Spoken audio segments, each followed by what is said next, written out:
Hey, good morning, good afternoon, good evening. How we doing, guys?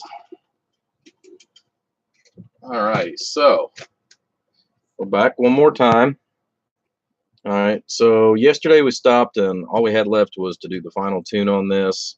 Um, had some things come up, not just with this, but in personal life with things going on. So uh, we wasn't able to get back to this yesterday and get the video shot, but wanted to go ahead and come back, show you guys what we've done, where we're at, all that other good stuff.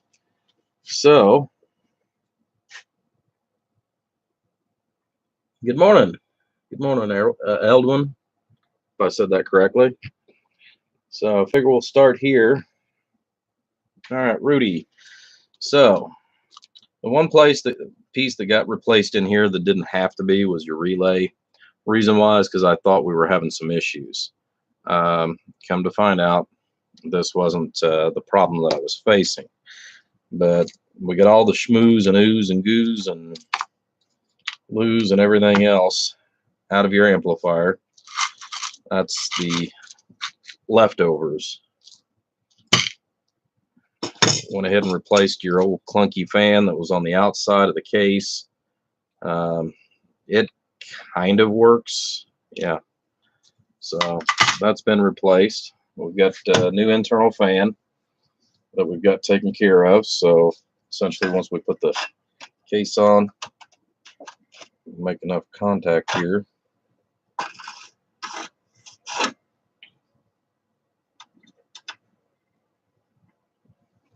There we go. So we've got some new air movement going on.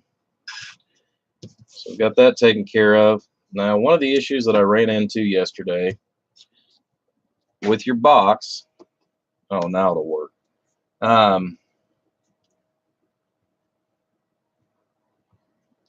was with the MRF 454. For some reason, I had in my brain, hey, 425, what's going on, buddy? Anyways, I had it in my mind for some reason, 455, not 454. All right. Well, this little jewel was giving me a little bit of fits on the input tune. And the reason why was, unlike a 2290 or 1446, which 1446 is an odd animal anyways. But anyways, the 454, as I have seen in a 1x2, is not really a good, it's not really a good match. Although the transistor is good, produces a lot of power, the problem is it was overpowering the 2-pill section. So we had to pull the 454 out.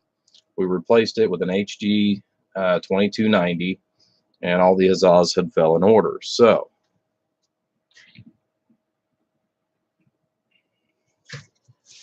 get this over here.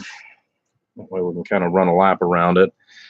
All right, so what we've done so far, we went ahead and rebuilt the 1-pill section, put a little foot on the output transformer so that I know we don't have any kind of a short or any kind of issues here. Same thing on the output transformer. We put a foot on that. Although the board has been re-clear coated after we cleaned off a lot of the green and black and whatever else was on the board, I did go ahead and give it a quick spray down there again because of where you live. Yeah, we don't really have a choice. So we went ahead and did that, essentially rebuilt the amplifier completely. So you're good to go. We went ahead and, took advantage since we had the 5/8 core, went ahead and stuck with that. Put your capacitors, since they were still good, put those back in the circuit. Replaced your little 1 amp tattletale, as they call it. We replaced that with a 3 amp and got you taken care of on that. The other thing we did, and I didn't see this whenever I was talking to you last, so we went ahead and also replaced your connector. I didn't see that it was cracked down the side, but we'd already discussed I was going to replace the one wire We just went ahead and said the heck with it, just replaced both of them. So you've got two new matching wires, one red, one black, instead of two red. So this is all done, over with, taken care of. You know, there's not going to be a charge on the relay because of the fact that that's in material. I wasn't going to pull it back out again just to put your old relay back in. So new relay, 3 new transistors. Like I said, the transformers were still good. I did, however, have to rewind the input here and the output. This one, trying to take one wind off, and I had to just replace all the wiring on it because I'd put a nick in the wire. So we went ahead and did that. Got that taken care of. Installed our 1 ohm resistor in between the 1 pill and the 2 pill section. You're good to go there. This thing works really, really good. Went ahead and tested all the other capacitors, retuned it, and we're going to show you some numbers. So, how you doing, 425? Working hard or loafing today? All right, so since this is a 1x2, we're going to go ahead and put the cover back on this. Just get a screw in there, that way it'll make contact for the fan.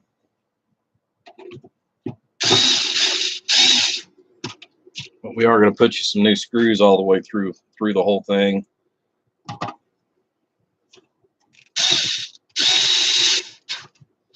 Essentially, this is a brand new amplifier now, Rudy, with just an old case and an old board is where we're basically at with this. But this thing works very, very smooth.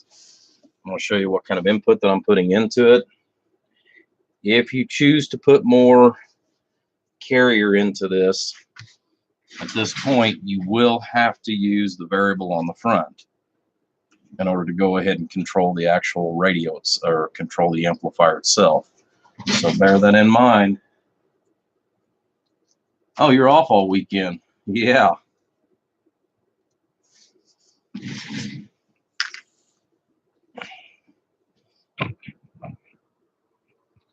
Let me get this camera, if I can get all this other schmoo out of the way. All right, so we've got our 5-watt slug in forward for the radio, or back to the radio. 5-watt slug back from the antenna. 1000-watt slug in 1X position for PEP, and I've got a 500 bird slug in here for the RMS. So let's start with the pass through. Hello, hello, hello, hello, hello, audio. So very, very little, very, very little as far as on the pass through. I'm going to turn this slug around. I'm going to show you where we're starting out at as far as with the radio. So we've got about almost 3/4 of a watt. Hello. You know, you're going to see it's going to go over 5 bird going into the system, but it's the carrier that's the most important on this. All right, so turn the amplifier back on. Our 1X position. Got to turn down fairly low. Let's bump it up just a little bit more. Now we do have the variable on the amplifier wide open, so roughly, like I said, we're about 3/4 of a watt going in. That gives us about a 60-watt carrier. Hello, audio, and right at 500 PEP, which is great. That's right where we are looking for. RMS. Hello, radio, audio, and about 250 going out. So, like I said, just about ideal for the overall configuration. That's where we were running it at, wide open. Unfortunately, I don't know that you're going to be able to see this real good.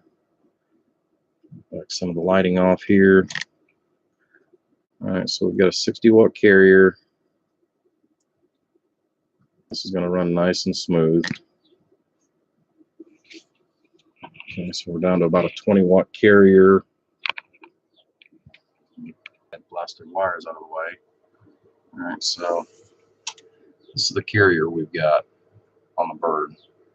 Audio, audio. So you're going to get almost to full power. Hello, audio. About 490 on the PEP. And that's with the variable all about that much. So, like I said, you're going to be able to get, this thing's going to work much more like a modulator. Like I said, you're going to actually be able to control your overall power with this amplifier a whole lot better. You know, like I said, it's just the way I set up the variable on it. It's able to take a little bit more there again.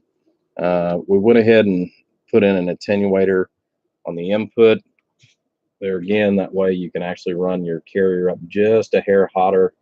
Because some of these I've seen, if you put more than a quarter watt in, they're going to want a dead key anywhere from 150 to 200. My problem is I was all the way down to less than a quarter of a watt with the MRF 454, and I couldn't get the dead key down below about 200, which is just way, way, way, way too hot for a little bitty 2-pill amplifier. So that's the reason why we went ahead and changed that out. We'll be sending that back with you as far as when we get this all boxed up. But other than that, she's ready to go, guys. Yeah, I think he should be real happy with it. Like I said, you know, the inside looks a whole lot better. This thing works and performs awesome. You know, on the 1x2s, a lot of people use these for drivers, and that's part of the reason why I modify my variable to where this actually acts more like a modulator than it does a linear. That way you're still getting the full or nearly the full potential out of these, but